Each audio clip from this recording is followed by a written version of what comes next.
তোমরা প্রত্যেক স্টুডেন্টই কি করবা, মাই কম্পিউটারে গিয়ে ডি ড্রাইভের ভিতরে নিজের নামে একটা ফোল্ডার তৈরি করবা, জাস্ট নিজের নাম।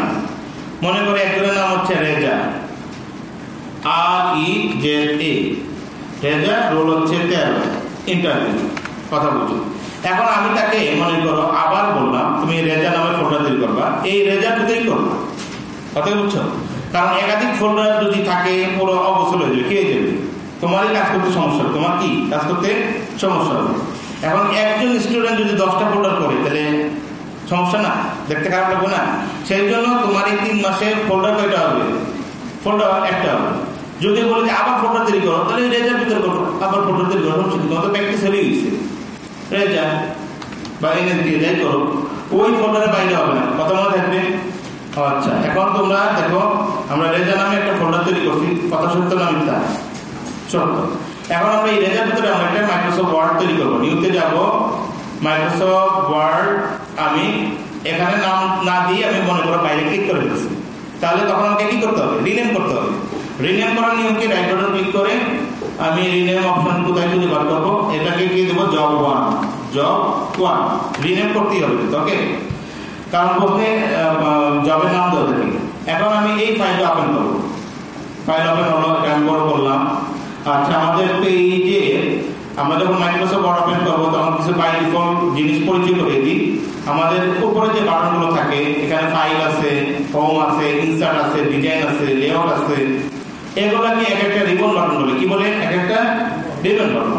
আমি মাইক্রোসফট ওয়ার্ড যখন ওপেন করবো এতগুলো রিবন বাটনের মধ্যে সবসময় তোমাকে হোম দেখাবে। কি দেখাবে? হোম দেখাবে। এটা হচ্ছে বাই ডিফল্ট, মনে থাকবে। তার মানে যদি প্রশ্ন আছে যে মাইক্রোসফট ওপেন করলে বাই ডিফল্ট কোন বাটনটা দেখায়, সেটা হচ্ছে হোম বাটন, মনে থাকবে। ওকে, এখন দেখেন হোম বাটনের ভিতরে বিভিন্ন ধরনের প্রপার্টিজ আছে। এই প্রপার্টিজ গুলোর নাম এবং কাজ জানতে পারলেই আমাদের মোটামুটি মাইক্রোসফট ওয়ার্ড শেখাটা সহজ হবে। কিন্তু যতক্ষণ আপনি এটা নাম এবং কাজ জানবেন না ততক্ষণ আপনি দরসর বাইরে। এখানে কোনো গণিত নাই, কোনো ফিজিক্স নাই, কোনো কেমিস্ট্রি নাই। এখানে যেটাই আছে সেটা তোমাদের মাথার উপর দিয়ে যাওয়ার কথা না, মাথার উপর দিয়ে যাওয়ার কথা না। তারপর দেখি কার মাথার উপর দিয়ে যায়। তো আমরা কি করব, প্রথমে আমরা একটা মাইক্রোসফট ওয়ার্ড পেলাম, তোমাকে প্রথমেই তোমার বাজেট কম, এই কারণে তোমাকে একটা পেজ দিবে। কি দিবে? একটা পেজ। তারপরে যদি তোমার একাধিক পেজ লাগে সেটা আমরা দেখাবো, সেটা ইনসার্ট অপশনে সেখানে গিয়ে দেখাবো। তো আমরা একটা পেজ নিয়ে আমরা কি করবো, হোম মেনুগুলো বোঝার চেষ্টা করবো। তার আগে আমি একটা লেখা লিখবো।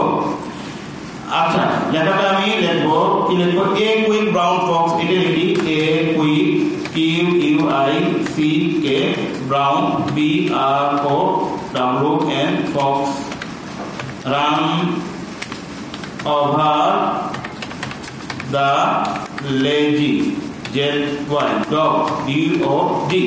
A quick brown fox run over the lazy dog. এটা লিখলাম, তোমরা দেখতেছো, খেয়াল করতেছো সবাই? এখন লিখলাম, লেখার আগে আমরা তো লেখা টাইপিং করানো হবে, কিছুটা তো প্র্যাকটিস থাকবে। এখন এই লেখাটার উপরে বিভিন্ন ধরনের আমরা কার্যক্রম করবো। প্রথম কার্যক্রম হচ্ছে লেখাটাকে সিলেক্ট করা শিখবো। মনে করো আমি পুরো লেখাটাকে সিলেক্ট করতে চাই, তাহলে আমি লেখার শেষে ক্লিক করে, আমি লেখার শেষে ক্লিক করব। আমি একটু খেয়াল করবো, আমি যখনই কোনো বাটনের কথা বলবো মনে করবা এটা হচ্ছে লেফট বাটন।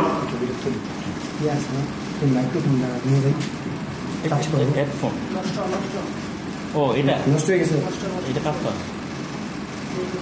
ভালো না, ভালো না, না নষ্ট হয়েছে বলে দিতে আমরা ওপেন করছি। এটা নেবে, এটা কোনো একটা কাজ হলো, আসলে নষ্ট হয়। আচ্ছা, তাহলে একটু খেয়াল করেন, আমরা যখন কোনো বাটনে ক্লিক করতে সেটা মনে হয় লেফট বাটন। কোন বাটন? Left button. যখন এক্সেপশন কোনো হবে, যখন আমি রাইট বাটন ক্লিক করবো তখন কিন্তু মুখে বলেই দেব যে রাইট বাটন ক্লিক করতে হবে। তো যতক্ষণ আমি আমার লেকচার শুনবে বাটনে ক্লিক করো, কথা বললেই কোনটা বুঝবে, লেফট বাটন, কোনো কনফিউশন থাকবে। আমি কিন্তু আগেই বলে দিলাম, যখন আমি রাইট বাটন ক্লিক করতে হবে তখন আমি বলেই দিব রাইট বাটন ক্লিক করতে হবে। কারণ আমাদের অধিকাংশ কাজই লেফট বাটন ক্লিক করেই হয়, রাইট বাটন লাগে না। যখন লাগবে তখন আমি বলে দেবো। তার মানে আমি যখন বলবো বাটনে ডাবল ক্লিক করো বা বাটনে ক্লিক করো, তার মানে বুঝতে হবে কোন বাটন, পারো, কারণ অনেক সময় থাকে না। আচ্ছা, এখন আমি বোঝাচ্ছিলাম যে আমরা যদি এই লেখাটাকে সম্পূর্ণ লেখাটাকে সিলেক্ট করতে চাই, তাহলে লেখাটা সিলেক্ট করার নিয়ম কি?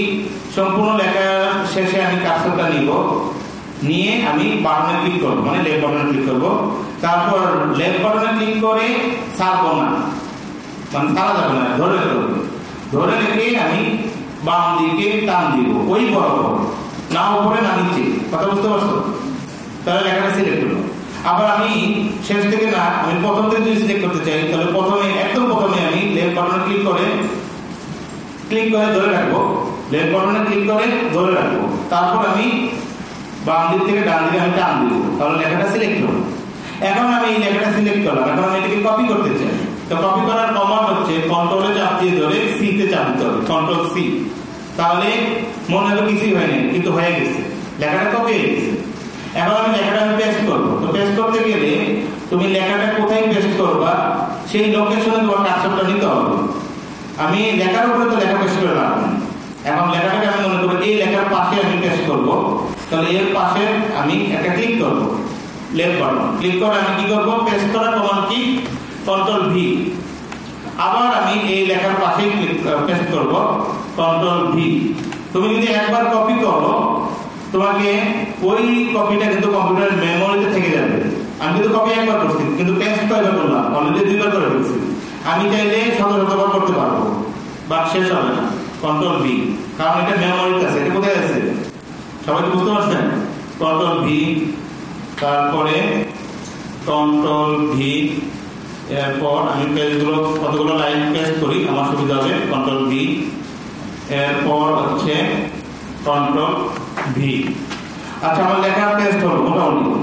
এখন আমি চাচ্ছি যে এই লেখার মধ্যে নির্দিষ্ট কিছু শব্দকে সিলেক্ট করব। মনে করেন কুইক ব্রাউন ফক্স রান, এতটুকু সিলেক্ট করবো। তাহলে মনে করেন আমি তাহলে কুইক ব্রাউন ফক্স রান, তাহলে সর্বশেষ লেখা কোনটা, রান। রানের শেষে আমি লেফট বাটন ক্লিক করে ছাড়বো না ছেড়ে আমি এই বরাবর বাম দিকে টান দিব, শেষ। কিন্তু আমি যদি এখানে ক্লিক করে উপরে উঠাই, উপরে প্লাস লিখে দিবে, নিচে নামাই, নিচে প্লাস লিখে দিবে। আমাকে ওই বরাবর যেতে হবে যতটুকু আমি সিলেক্ট করতে চাই। এটা কয়েকদিন প্র্যাকটিস করলেই তোমার মাউসে তুমি এক্সপার্ট। তুমি যদি এই বরাবর যেতে পারো তাহলে তুমি এক্সপার্ট হয়ে গেছো। কিন্তু এই বরাবর দেখতে গিয়ে যদি উপরে যাও নিচে যাও, তোমার কিন্তু আরো প্র্যাকটিস করা বাকি আছে। কথা বুঝছো না আমার কথা? সবাই কি কথা বুঝতে যাচ্ছে? সিরিয়াসলি বুঝা যাচ্ছে? আচ্ছা, একটু বলি। আচ্ছা, এখন তাহলে আবার খেয়াল করেন, মনে করে আমি লেডি আর ফক্স পর্যন্ত আমি সিলেক্ট করলাম, পরে এখন আমি এটাকে কপি করবো, কন্ট্রোল সি, কপি করবো। এখন আমি এই মাঝখানে পেস্ট করবো। তাহলে এই মাঝখানে আসার কয়েকটা উপায় আছে। এই মাঝখানে যদি আমি মাউসে ডাবল ক্লিক করি তাহলে চলে আসতে পারে, আসে নাই। তো না আসলে দেখেন মাঝখানে লেফটে চলেছে। কোথায় চলেছে? লেফটে। তো আমরা এখন কি করবো, আমরা এখন কিবোর্ডে ট্যাব বাটন আছে, ট্যাব বাটনে চাপ দিয়ে এটাকে আমি মাঝখানে নিতে পারবো। কিবোর্ডে একটা বাটন আছে বাম দিকে উপরের দিকে 3 নাম্বার নাম লেখা আছে ট্যাব, চাপ দিলে দেখেন কার্সরটা মাঝখানে আসলো কিনা। এখন আমি কন্ট্রোল ভি দেব, তাহলে আমি যে কোনো জায়গায় কিন্তু আমি কার্সরটা নিতে পারি। কিভাবে নিতে পারি সেটা দেখলেন। এখন আমি মনে করেন এই মাঝখানে আবার পেস্ট করবো, তাহলে ডাবল ক্লিক করেন, এখানে না আসলো এদিকে চলে আসবে কার্সর। কোথায় চলে আসবে দেখেন, আমি মাউস দিয়ে ডাবল ক্লিক করবো, কার্সরটা এখানে চলে এসেছে। ভালো কারণ ট্যাব দেওয়া আছে এখানে। এখন আমি কন্ট্রোল ভি দেবো, দেখছেন ব্যাপারটা বুঝতে পারছেন? আচ্ছা, এখন আমার কাজ হচ্ছে, পরবর্তী কাজ হচ্ছে আমার এই দুটা লেখা আমি মুছে ফেলবো।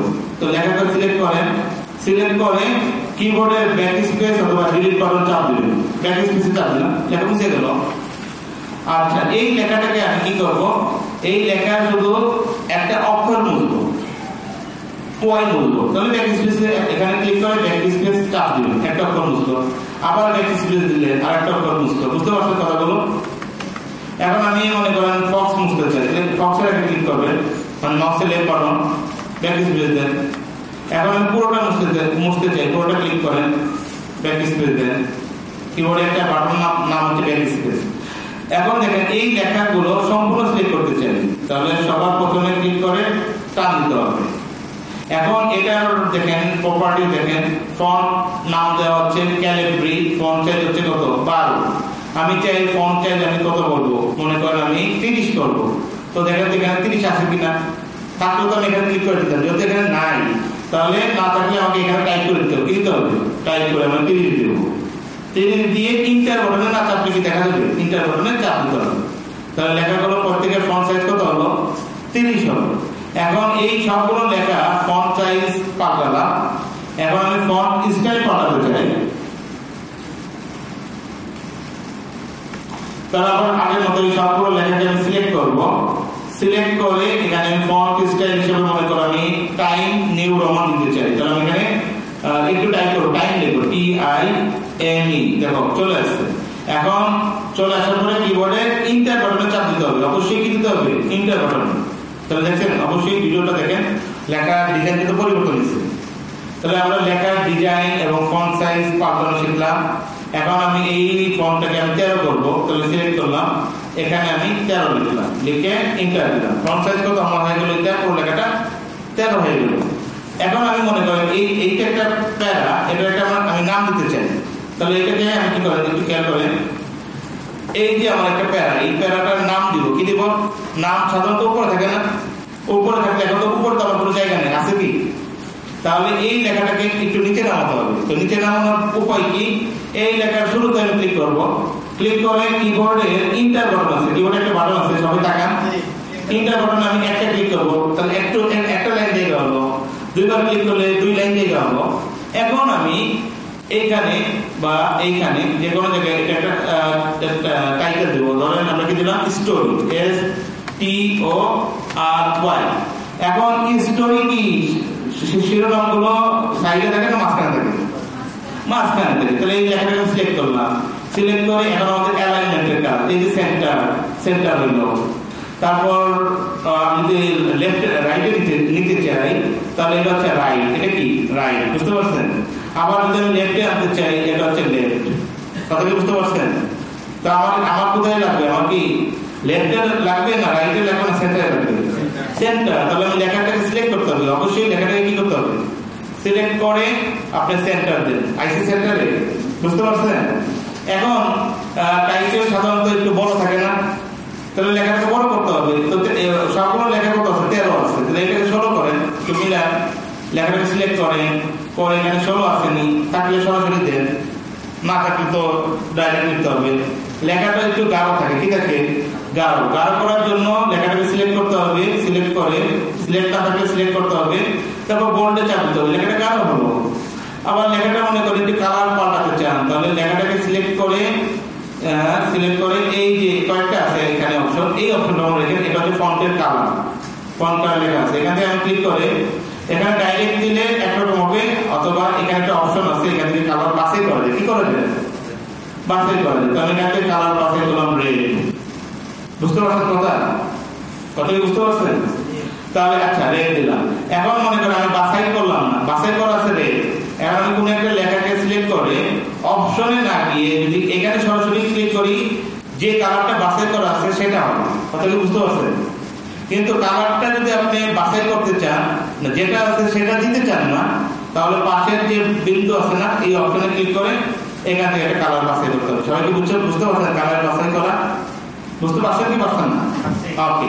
এখন যেহেতু আমাদের অ্যালাইনমেন্টটা আমরা কি শিখলাম, সেন্টার করা শিখলাম এবং রাইট করা শিখছি, কিন্তু আমরা জাস্টিফাই করা কি শিখছি না।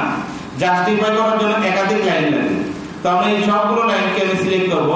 সিলেক্ট করে দেখেন বাম দিকে সমানভাবে শেষ হয়েছে, কিন্তু সবগুলো লাইন কি ডান দিকে সমানভাবে শেষ হয়েছে, কিন্তু আমি জাস্টিফাই দিলে দেখেন ডান দিকেও সমানভাবে শেষ হয়েছে, বুঝতে পারছেন? ওকে, এটা আমি জাস্টিফাইটা দেখাই দিলাম। এখন আমি কি দেখাবো, এখন দেখেন সবগুলো লেখার সাইজ কত, 13 আছে, কত আছে 13। এখন আমি চাচ্ছি এর পরে আমি না লিখে নতুন লাইনে আমি লিখতে চাই, তাহলে কাজটা কি করতে হবে, যেখানে তার শেষে ক্লিক করতে হবে, ক্লিক করে ইন্টার দিবেন, কি দিবেন, ইন্টার দিবেন। মনে করেন যে আরেকটু গ্যাপ তৈরি করতে চান, তাহলে আরেকটু ইন্টার দিবেন, বুঝতে পারছেন? এখন আপনি লিখতে চান, লেখার আগে আপনার লেখার প্রপার্টিজ জানা আছে। মনে করেন লেখার প্রপার্টিজ, এখন যে লেখাটা লিখবেন সেটার প্রপার্টিজ হবে মনে করেন 14, ফন্ট সাইজ, ফন্টের নাম কি হবে এরিয়াল। তো এইরকম যদি প্রপার্টিজ জানা থাকে তাহলে আগেই আপনি প্রপার্টিজ পাল্টাবেন লেখার আগে। তো আমি কি এখানে লেখা শুরু করিনি, আমি কিন্তু পজিশন নিচ্ছি, আমি কোথায় লিখবো সেই পজিশনে গেছি। এখন পজিশনে যাওয়ার পরে আমি লেখা শুরুর আগে প্রপার্টিজ গুলো পাল্টাবো। ফন্ট সাইজ কত দিব? 14 দিব, না থাকলে ওইভাবে দিতে পারি। আর ফন্টের নাম কি হবে? এরিয়াল হবে, ARI দিলেই চলে আসছে ইন্টার। এখন আমি যা লিখবো সব কি হবে? ফন্ট সাইজ 14 আর এরিয়া চলে যাবে। সবাই বুঝতে পারছেন? এটা কিন্তু এরিয়ালের স্টাইল, এটা কিন্তু বোল্ড না। এটা কিন্তু আমি সিলেক্ট করে বোল্ড করি তাহলে কিন্তু আরো ভালো হবে। বুঝতে পারছেন কথা? আচ্ছা, আমি লেখাটা বোল্ড করছি না, এখন এই বোল্ড করা লেখাটাকে আমি আগের মতো আনতে চাই, তাহলে আবার সিলেক্ট করতে হবে। সিলেক্ট করে বোল্ডের উপর আবার ক্লিক করতে হবে, তাহলে কিন্তু বোল্ড চলে গেল। তাহলে একটা বাটন দুইটা কাজ করে, অন অফ। একই বাটন অন, একই বাটন অফ। তাহলে এই বাটনে চাপ দিলাম, অন হইলো, মানে বোল্ড হলো। আবার সিলেক্ট করে চাপ দিলাম, অফ হইলো। বুঝতে পারছেন কথা? আচ্ছা, এই লেখাটা আমি এখন ইটালিক ডিজাইনটা দেখাই। এখানে ক্লিক করলে লেখাটা ইটালিক হলো, মানে একটু হালকা বাঁকা হলো। আচ্ছা, এই ইটালিকের মতো দরকার নাই, সরাই দিলাম। তারপরে লেখাটা নিচে আন্ডারলাইন করতে চাই, এখানে ক্লিক করলাম, আন্ডারলাইন হলো। এখন আন্ডারলাইনের এই লাইনটা আমার, এই আন্ডারলাইনটা ভালো লাগতেছে না, তাই আমি লেখাটাকে সিলেক্ট করব। সিলেক্ট করে, আচ্ছা স্টোরিতে দেখাই, সিলেক্ট করে আমি আন্ডারলাইন কি আসলো? আন্ডারলাইন আসলো স্ট্রেট লাইন। এটা আমার ভালো লাগতেছে না, আমি আন্ডারলাইনের ডিজাইন পাঠাবো। সিলেক্ট করলাম, তাহলে অপশনে দেবো, দেখেন বিন্দু আছে, ক্লিক করেন, এখানে যে কোনো অপশন নিতে পারেন। এটা অপশন নিতে পারেন, ডাবলটা নিতে পারেন। বুঝতে পারছেন? কালারও চাইলে পাল্টাতে পারবেন, এখানে গিয়ে আন্ডারলাইনের কালারও পাল্টাতে পারবেন। যেটা নীল, বুঝছেন? আন্ডারলাইনের কালার নীল। তাহলে এগুলো হচ্ছে দেখার বিষয়। এখন আমি আন্ডারলাইন যদি সরাতে চাই, ওই আগের মতোই এই যে সিলেক্ট করেন, সুইচের মতো আবার ক্লিক করেন, আন্ডারলাইন চলে গেছে। আবার সিলেক্ট করেন, দুইবার দিলাম, দুইটা বছর এখন দিচ্ছেন নাই আছে। তাহলে সিলেক্ট করে আমি আন্ডারলাইনে ক্লিক করলাম, আন্ডারলাইনে আসলাম। আন্ডারলাইন সরাতে গেলে আবার কি করবে? সিলেক্ট করে আন্ডারলাইনে ক্লিক করতে হবে, চলে যাবে। তাহলে একই বাটন অন, একই বাটন অফ। এটা কি মনে থাকবে? সবাই বুঝতেছো? আচ্ছা, তাহলে আমরা কি কি দেখলাম? ফন্ট দেখলাম, ফন্ট সাইজ দেখলাম, বোল্ড দেখছি, ইটালিক দেখছি, আন্ডারলাইন দেখছি। এটা দেখে বলি, এটা একটা ডিজাইন, লেখাটাকে আমি সিলেক্ট করলাম। সিলেক্ট করে এটা ক্লিক করলাম, লেখাটা একটু কেটে গেল। কি হলো? মনে হয় লেখাটা কেটে গেছে। ওকে, আচ্ছা এটা দেখলাম। এখন আমরা এটা দেখবো। মনে করো আমি কি লিখবো? তিনটা দিলাম, আমি কি লিখবো? H2। আচ্ছা, এই ডিজাইনটা সরাই দাও। আমি কি লিখবো? H2SO4, সরি SO4 বরাবর হবে, SO4 এটা লিখবো। আর লিখবো কি আমি ব্র্যাকেট দিয়ে A plus B whole square লিখবো। কথা বুঝেন? এখন এখানে টুটা যাবে নিচে, তাহলে টুটাকে সিলেক্ট করেন। সবাই বুঝতেছেন? সিলেক্ট করে এখানে দেন, টুটা নিচে যাবে, SO4 4টা নিচে যাবে, সিলেক্ট করেন, এখানে দেন, এটা হচ্ছে সাবস্ক্রিপ্ট। আর এই টুটা কি উপরে যাবে, টুটাকে সিলেক্ট করে এইখানে দেন, এটা হচ্ছে সুপারস্ক্রিপ্ট। এখন আপনি দেখেন সুপারস্ক্রিপ্টে থাকার পরে আপনি যত লেখা লিখবেন সব ছোট হয়ে গেছে। তার মানে কি? সুপারস্ক্রিপ্টের সুইচ কিন্তু অন করা আছে। আপনি এখন বাকি যত লেখা লিখবেন সুপারস্ক্রিপ্ট হবে, তাহলে হবে। তাহলে সুপারস্ক্রিপ্টের সুইচ কি? আগে লেখাটাকে অফ করতে হবে না? লেখার আগে সুপারস্ক্রিপ্টের সুইচটা অফ করে দেন। এখন স্বাভাবিক লেখা হচ্ছে। সাবস্ক্রিপ্টের ক্ষেত্রেও তাই। বুঝতে পারছেন কথাগুলো? আচ্ছা, এখন আমরা এইখানে মোটামুটি দেখলাম। এখন আমরা মনে করেন নির্দিষ্ট একটা অংশ আমি সিলেক্ট করা তো শিখেছি। মনে করেন আমি কুইক ব্রাউন এই লেখাটাকে আমি সিলেক্ট করবো, কারণ লেখার শেষে রাষ্ট্রকে আমি টান দিব, তারপর ডিলিট করবো, ব্যাকস্পেস দিব, লেখা ডিলিট হয়ে গেল। তারপরে এখানে যে কোনো শব্দ আমি সিলেক্ট করতে চাই, তাহলে শব্দের উপর কার্সর নিয়ে ডাবল ক্লিক করলে সেটা সিলেক্ট হবে। বা কোনো একটা অংশ আমি সিলেক্ট করে কপি দিলাম, কপি শিখেছি, কাট দেখাই। মনে করেন আমি অবাক দা লেডি এই শব্দটা আমি কাট করবো, তাহলে কাট করলাম, কাট করলে এখানে চলে গেল। এখন পেস্ট কোথায় করবো? মনে করেন এটার পাশে আর একটু গ্যাপ তৈরি হবে, এখানে নিয়ে কন্ট্রোল ভি দিলাম, কাটও শিখলাম, কপিও শিখলাম, পেস্টও শিখলাম। ওকে, কপি করাটা যদি না মনে থাকে আবার একটু দেখাই দিই। মনে করেন আমি এখান থেকে নির্দিষ্ট অংশ এ ফক্স রান এতটুকু সিলেক্ট করলাম, করে আমি কপি করবো, শর্টকাট কমান্ড কি কন্ট্রোল সি। তারপর অবাক দা লেডির পরে আমি পেস্ট করবো, স্পেস দিলাম অথবা ট্যাব দিলাম, তারপর কন্ট্রোল ভি। তাহলে এটা বুঝলাম। এখন আমার কিছু উপাদান আমি দেখাবো, কালার শিখেছি। এখন এই উপাদানটা দেখাই, এটা টেক্সট ইফেক্ট। তো একটা লেখাকে ধরেন, স্টোরি কি ধরেন, ধরে এখান থেকে বিভিন্ন ধরনের ইফেক্ট আছে, বিভিন্ন ধরনের ইফেক্ট আছে, দেখতে পাচ্ছেন এরকম একটা ইফেক্ট হবে শেষ দেখবেন। তারপর এটা কি আছে, হাইলাইট। মনে করেন এই স্টোরি, এটাকে হাইলাইট করবো, কি কালার দিয়ে হাইলাইট করবো, হলুদ দিয়ে আমি সবুজ দিয়ে হাইলাইট করবো। হাইলাইট মানে পুরো লেখাটা ব্লক হয়ে গেল। তারপরে মনে করেন ডগ বেশি লাফালাফি করে, এটাকে আমি হাইলাইট করবো। এটা কি করবো, হাইলাইট করবো রেড কালার দিয়ে, হাইলাইট। কথা বুঝতে পারতেছেন? আচ্ছা, এইগুলো হচ্ছে বেসিক মাইক্রোসফট ওয়ার্ডের হোম মেনুর কাজ। আরো কিছু কাজ আছে, এদিকে মোটামুটি দেখালাম। এটা কি, এটা হচ্ছে ক্লিয়ার অল ফরম্যাটিং। এখানে দেখো এই জায়গাতে কতগুলো ফরম্যাটিং আছে। এখানে হাইলাইট করছি, আন্ডারলাইন করছি, লেখার সাইজ 13 করছি, টাইম নিউ রোমান করছি, অনেকগুলো ফরম্যাট আছে না। সবগুলোকে একসাথে ক্লিয়ার করতে চাইলে লেখাটাকে সিলেক্ট করে কোথায় দিব, ক্লিয়ার অল ফরম্যাটিং ক্লিক করবো, সব শেষ। হাইলাইটে গেল না, হাইলাইটে যাওয়া হচ্ছে, এটা তো ফরম্যাটিং।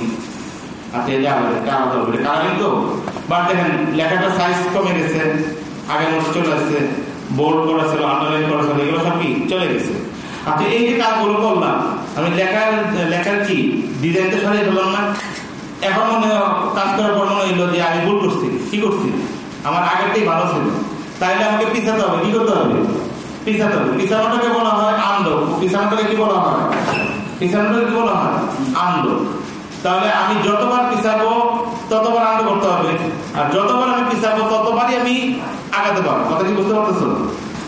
তাহলে আগানোটাকে বলা হয় রেডো, আগানোটাকে কি বলা হয়, রেডো, আর পিছানোটাকে কি বলা হয়, আনলো। তো এখন এই পর্যায়ে, আমি এখন যে পর্যায়ে আছি, এটা হচ্ছে আমার সর্বশেষ পর্যায়ে। এই পর্যায়ে কি রেডো আছে, আমি এই পর্যায়ে কি কোনো কাজ করছি, আমি কি আগাতে পারবো না। কিন্তু এই পর্যায়ে আমি যতবার পিছাবো ততবার কি আমি আগাতে পারবো। পিছানোটা কি, আনলো, আগানোটা কি, রেডো। এখন আমার কথাটা বুঝেন, আমার স্টোরি আগের ডিজাইনটাই মনে হলো যে ভালো। আমার কি মনে হচ্ছে যে স্টোরি যেটা আগের ডিজাইন ছিল, স্টোরি যেটা আগের ডিজাইন, এটা আমার কাছে ভালো লাগতেছে।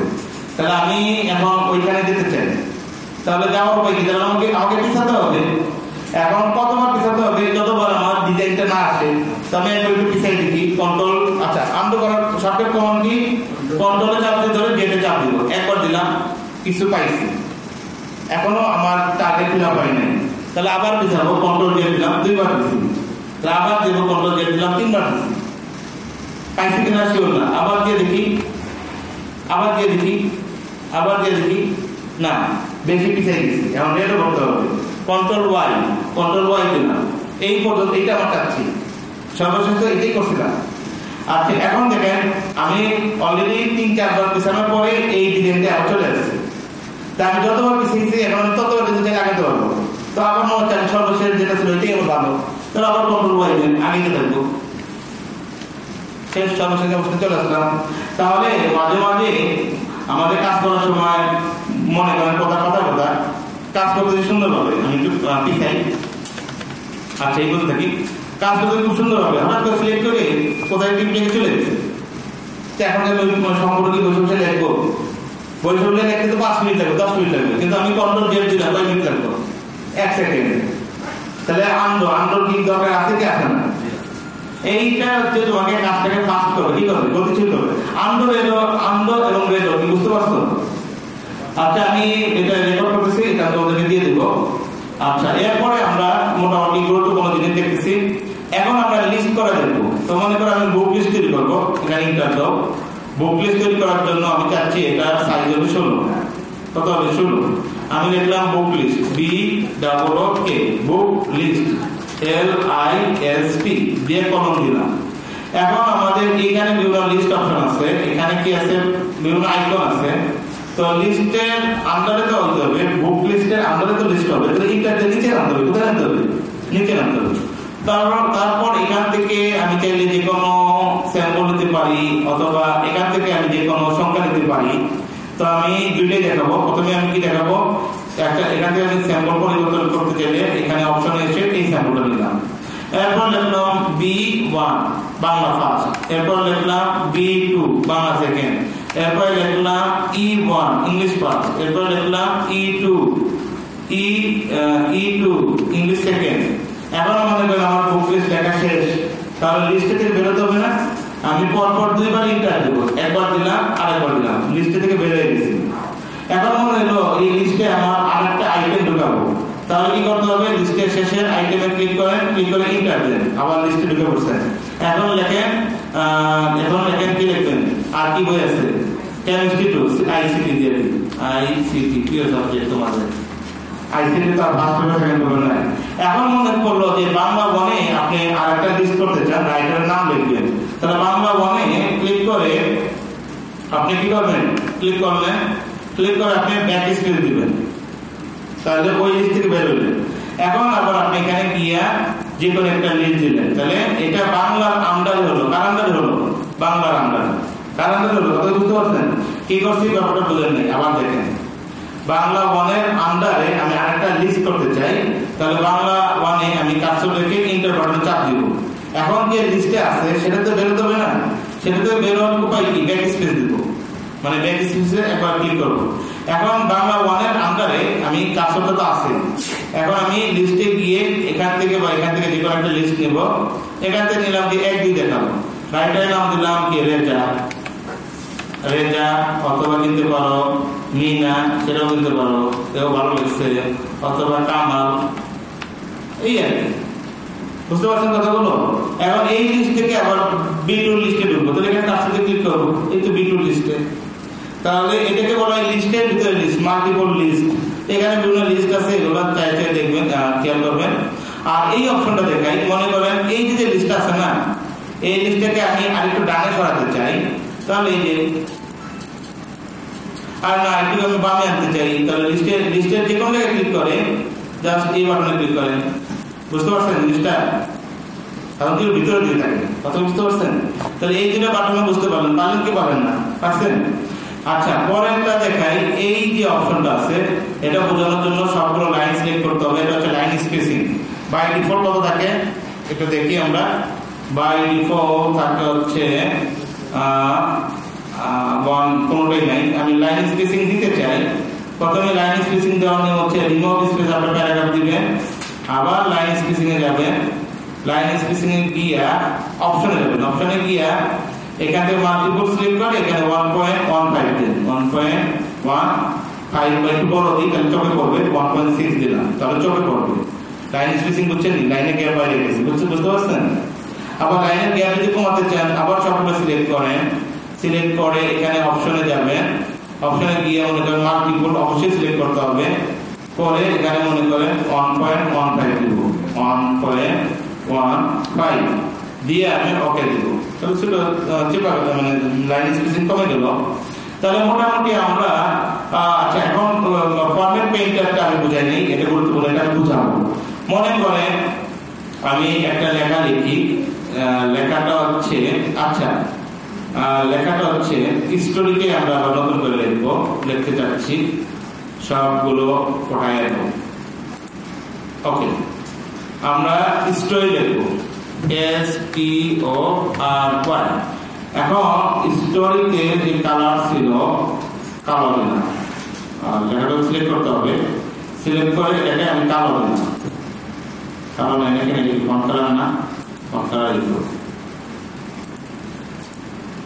এটা কি আছে? এটা সেখান থেকে আসছে নো কালার, কালো হচ্ছে না কেমন? দেখবো না তাহলে। আচ্ছা, এখানে আমি দেখে মনে করো উইথ ব্রাউন, এখানে আমি কয়েকটা ডিজাইন অ্যাড করবো, ওটা পরে সময় যাচ্ছে। এখানে দেখেন কতগুলো ডিজাইন অ্যাড করি। দেখেন প্রথম ডিজাইন হচ্ছে কালি কাউন্ট করেন, এটাকে আমি 16 করলাম, কয়টা হলো? একটা হলো। এটাকে আমি বোল্ড করলাম, কয়টা হলো? 2টা হলো। এটাকে আমি ইটালিক করলাম, কয়টা হলো? 3টা হলো। এটাকে আমি আন্ডারলাইন করলাম, কয়টা হলো? 4টা হলো। এটার ফন্ট আমি পাল্টে দিলাম এরিয়াল, ARI এরিয়াল, কয়টা হলো?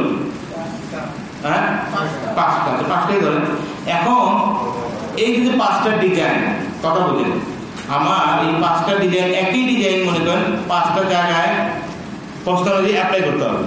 তো আমি 5 জায়গায় গিয়ে যদি এইভাবে ম্যানুয়ালি করি, তাহলে 5 × 25টা ক্লিক দিতে হবে। সময় বেশি লাগবে না কম লাগবে? বেশি লাগবে। কিন্তু আমি যদি অতি দ্রুত করতে চাই তাহলে কি করব, এই ডিজাইনটাকে আমি সিলেক্ট করব, সিলেক্ট করে ফরম্যাট পেইন্টারে দুইবার ক্লিক করতে হবে, পরপর দুইবার, মানে লেফট বাটন ক্লিক করার পর দেখেন আমার কার্সরের আইকন চেঞ্জ হয়ে গেছে। এখন আমি যেটার পরে আমি ডিজাইনটা অ্যাপ্লাই করতে চাই সেইটুকু আমি সিলেক্ট করবো। মনে করেন এক উইক সিলেক্ট করলাম, তারপর ছেড়ে দিলাম, এখন কিন্তু ডিজাইনটা আছে। তারপরে মনে করেন আমি ওভার দ্য লেজি সিলেক্ট করলাম, তারপর ছেড়ে দিলাম, এখনো কিন্তু ডিজাইন আমি অ্যাপ্লাই করতে পারবো। তারপরে মনে করেন আমি চাচ্ছি রেজার উপরে করতে চাই, অথবা আমি চাচ্ছি লেজি টকের উপর করতে চাই, এখানে দিলাম, হয়ে গেল। যখন আপনার সবগুলো ফরম্যাট পেইন্টার দ্বারা পেইন্ট করা শেষ, আপনার আর কোনো পেইন্ট করার দরকার নাই, তখন আপনি এই সুইচটাকে আবার ক্লিক করে অফ করে দিন, সুইচটা কিন্তু অফ হয়ে গেল। তাহলে ফরম্যাট পেইন্টারের কাজ বুঝছেন, একই ডিজাইন বারবার না করে একবার করার পরে অন্য জায়গায় খুব দ্রুত পেস্ট করা, তাহলে বুঝতে পারছেন। এখন দেখেন তো এই ডিজাইনের লগে এই ডিজাইন মিলে কিনা একটু চেক করি। এই ডিজাইনে ক্লিক করি, এরিয়া 16 এই তিনটা অ্যাক্টিভ করা আছে। এই ডিজাইনে ক্লিক করি, এরিয়া 16 এই তিনটা অ্যাক্টিভ করা আছে। বা এখানে ক্লিক করেন, এরিয়া 16 এগুলো অ্যাক্টিভ করা আছে। পার্থক্য বুঝতে পারছেন? আচ্ছা, তারপরে আমাদের হোমটা শেষ হলো। কি শেষ হলো? হোম মেনু আমাদের কি হলো? শেষ হলো। এখন এতটুকু, আচ্ছা হোম মেনুর আর কি কোন কিছু পার্ট আছে? কপি পেস্ট শিখালাম, এটা শিখেছি। ফাইন রিপ্লেস হোম মেনুর আন্ডারে না দেখো। আচ্ছা, ফাইন রিপ্লেস যখন কথা উঠছে, এখানে আমি ফাইলে ক্লিক করব। মনে করেন এখানে আমি ডগ খুঁজতে চাই, কি খুঁজতে চাই? ডগ। তাহলে আমি ডগ খুঁজলাম, DOG, ডগ খুঁজে দেখেন আমার সকল ডগ চলে এসেছে। সকল ডগ কি চলে আসছে। আচ্ছা, এখন রিপ্লেস করার অপশনটা কোথায়? তাহলে রিপ্লেস করার অপশন হচ্ছে, রিপ্লেসে আমি ক্লিক করব, ফাইন্ড করলাম। রিপ্লেস কি করবে? একই সাথে ফাইন্ড করবে, একই সাথে রিপ্লেস করবে। এখন ডগকে আমি ক্যাট দ্বারা রিপ্লেস করতে চাই, তাহলে ফাইন্ড হটে আমি ডগ লিখবো, আর যেটা রিপ্লেস করতে চাই ক্যাট লিখবো, CAT। তারপর আমি রিপ্লেসে যদি আমি ক্লিক করি, প্রথম যে ডগ সেটা রিপ্লেস হবে, প্রথম যে ডগ রিপ্লেস। এখন আমি সিলেক্ট করছে, তারপর আমি রিপ্লেস দেবো। তাহলে প্রথম ডগটাকে রিপ্লেস করে ক্যাট করছে, তারপর এটাকে কিন্তু রিপ্লেস করার জন্য সিলেক্ট করছে, তারপর আবার আমি রিপ্লেস দিতে পারি। আমার কি আর ডগ নাই? ডগ আছে, সিলেক্ট করছে, এখানে সিলেক্ট করছে। এভাবে হলে একটা একটা করবে, কিন্তু আমি যদি সিলেক্ট কি রিপ্লেস অল দিই, তাহলে কিন্তু সবগুলো মোট কয়টা সে রিপ্লেস করছে? 7টাকে। অর্থাৎ 7টা ডগ 7টা কি হয়ে গেছে? ক্যাট হয়ে গেছে। এটা বাস্তবে সম্ভব না, বাট এখানে যেটা বলতেছি, এখানে আমরা পারি রিপ্লেস করতে, বুঝতে পারছেন? এখন রিপ্লেস, ফাইন রিপ্লেস এটা আমি বুঝতে পারলাম। আমার মনে হয় আর এখানে কিছু লাগবে না। এখানে হেডিং আছে, এগুলো পরে শিখবো এক সময়। আর এইখানে একটা বাটন আছে, মাঝে মাঝে ঝামেলা করে, এটা একটু বুঝাই নি। মনে করেন এখানে আমি কার্সর রেখে এই বাটনে ক্লিক করছি, এটা কাজ কি? কতগুলো সাদা পেজে কিছুই তো দেখা যায় না, এগুলো মানে কি ইন্টার, এগুলো মানে কি? তাহলে এখানে মোট কতগুলো ইন্টার আছে? 1টা 2টা 3টা 4টা 5টা 6টা। আর কতগুলো স্পেস আছে? 1 2 3 4, মানে এতগুলো সে দেখাবে। বাট এগুলো কিন্তু কিছুই না, প্রিন্ট করে আসবে না। আমি কন্ট্রোল পি দিই, এগুলো কি আছে না? জাস্ট অনেক সময় কাজ করার সময় মনে হয় যে আমি ইন্টার কয়টা দেখলাম, স্পেস কয়টা দেখলাম, এটা যদি দেখার দরকার হয় এটা ঝামেলা করে, এটা লাগে না, শেষ। ওটাই সুইচ। আমাদের মাইক্রোসফট অফিস প্রোগ্রামের সুইচ গুলো একটা সুইচে দুই কাজ করে, একবার দিলে অন হবে, আর একবার দিলে অফ হবে। যখন অন হবে তখন সেটা গাঢ় হয়ে যাবে, কি হয়ে যাবে? গাঢ় হয়ে। দেখেন গাঢ় হয়ে আছে কিনা? গাঢ় হয়ে আছে মানে অন আছে, গাঢ় হয়ে আছে মানে কি? অন আছে। আবার আমি ক্লিক করলাম, হালকা হয়ে গেছে, তার মানে অফ আছে। তাহলে বুঝতে পারছেন অন অফ কি? বুঝতে পারছেন? তো যেগুলো বললাম 30 মিনিটের ভিডিও, অনেক গুরুত্বপূর্ণ কথা ছিল। এইটা হোম মেনু ডিজাইন কয়েকদিন ধরে করাচ্ছিলাম, তেমন কিন্তু আমি সন্তুষ্ট নই, তা আবার একটু দেখালাম। আশা করি কোনো সমস্যা নাই, এগুলো একটু প্র্যাকটিস করবা।